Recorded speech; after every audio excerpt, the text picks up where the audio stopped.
Good everybody, we've been given this question. I being equal to pi over 4 to pi over 3, 8 times sine x negative sine 2x over x times the dx. Now we are supposed to show that I is between 5 pi over 12 and root of 2 times pi over 3. Okay, so having given you this question, this is how we solve this. So foremost, what we will do is we will consider f of x to be equal to 8 times sine x negative sine 2x. Then for x is equal to 0, you check the function f of 0. Now clearly 8 times of sine 0 negative sine 2 times of 0 gives us 0, which means the function is equal, or I would say hitting 0 when x is equal to 0. So this is the first point of observation we will have to do.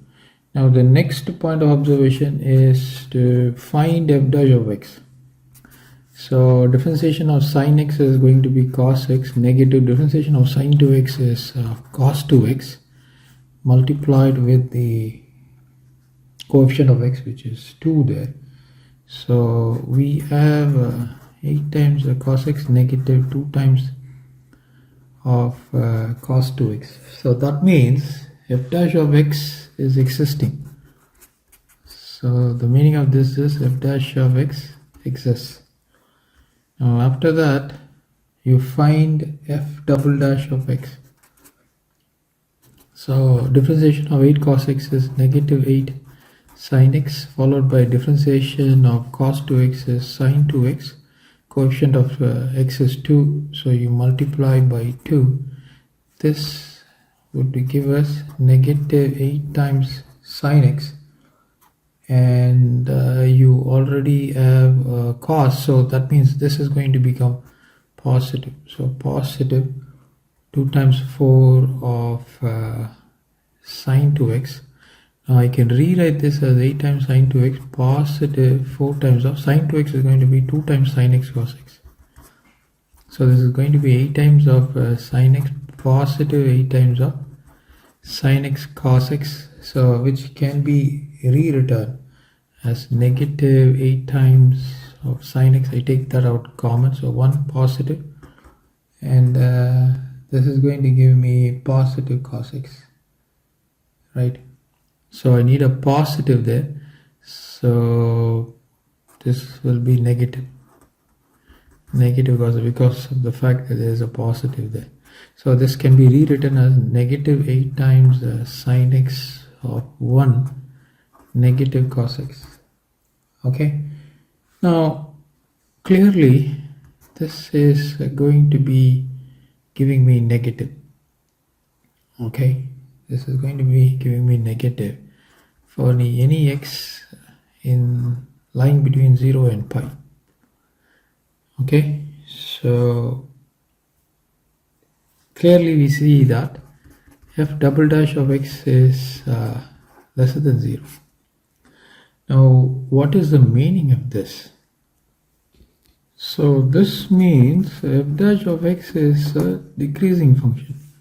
This in turn means between f dash of pi over 3 and f dash of pi over 4, there exists an f dash of x.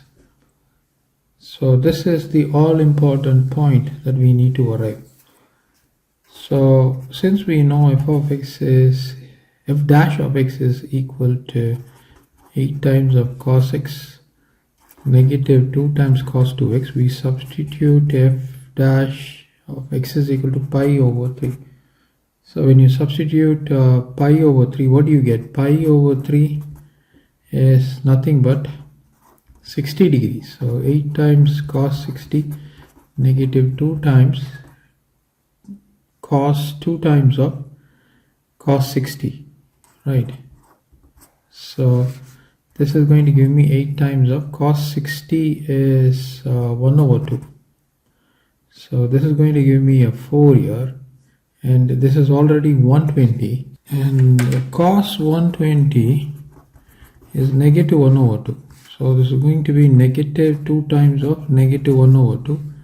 2 divides here 4 times positive 1, which is equal to 5. So f dash of pi over 3 is equal to 5. Now f dash of pi over 4, this is 8 times of pi over 4 is 45, right? Pi over 4 is 45 degrees. Cos 45 is 1 over root 2. So I'm going to have 1 over root 2 here, negative 2 times of, this is cos 2 times of cos 45. So this will give me cos 90. Okay, so cos 90 is 0. So we are having 8 over root 2.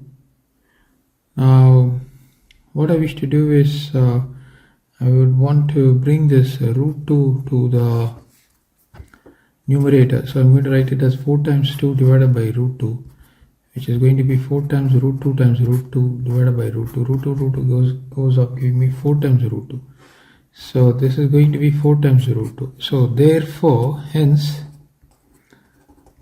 we know now between 5 and 4 times root 2, you have f dash of x. We can find a f dash of x. That is the meaning of this. Now, having given you this, let me go to the next slide, and so let me rewrite this. So we got 5 lesser than f dash of x lesser than 4 times root 2. This is what we have got. Now what I wish to do is I would like to integrate this between 0 and x. 5 times dx less than 0 and x, 5 dash of x dx less than 0 to x 4 times root 2 of dx. Okay, so this is going to give me 5x. This is going to give me upper limit x, lower limit 0, and this is going to give me 4 times the root of x. Now why am I doing all this? I want to get the function. Now what is the function? You see this function? The function is division by x. So I need to bring that in. So this means I can actually rewrite this. Okay, f of 0. So f of 0 is already 0. So this means you got 5x less than f of x less than 4 times the root of 2x. So I divide by x throughout. So this will give me 5 less than f of x divided by x less than 4 times the root of 2. Okay, fair enough. So now the original limits. So what is the original limit? Integral pi over 4 to pi over 3, 5 times dx less than integral pi over 4 to pi over 3 f of x. F of x divided by x times dx less than 4 times root 2 pi over 4 to pi over 3 times dx. Now this is the original integral, which is going to be I here. Now what is this? This is going to be 5x. This is going to be 4 times the root of 2x. You within the limits pi over 4 to pi over 3, pi over 4 to pi over 3. So you substitute the limits. What do you get? You get pi divided by 12. Why? Because of the LCM, right? Pi over 3, upper limit minus lower limit. So pi over 3 minus pi over 4. This is 12. This is 4 pi minus 3 pi. And that's the reason you're getting pi over 12 less than I. Similarly, what do you get here? 4 times root of 2, same pi over 12. So 4 divides here 3 times. So this is going to be 5 pi over 12 less than I, less than root of 2 times pi divided by 3. Okay, so the given integral lies between 5 pi over 12 and root of 2 times pi over 3. Now, is it what that has been given? Show that. You see that? Okay, so you can clearly write there, hence the result. So this is a very different problem, and it's really beautiful. So please like and share and subscribe. Thank you, everybody.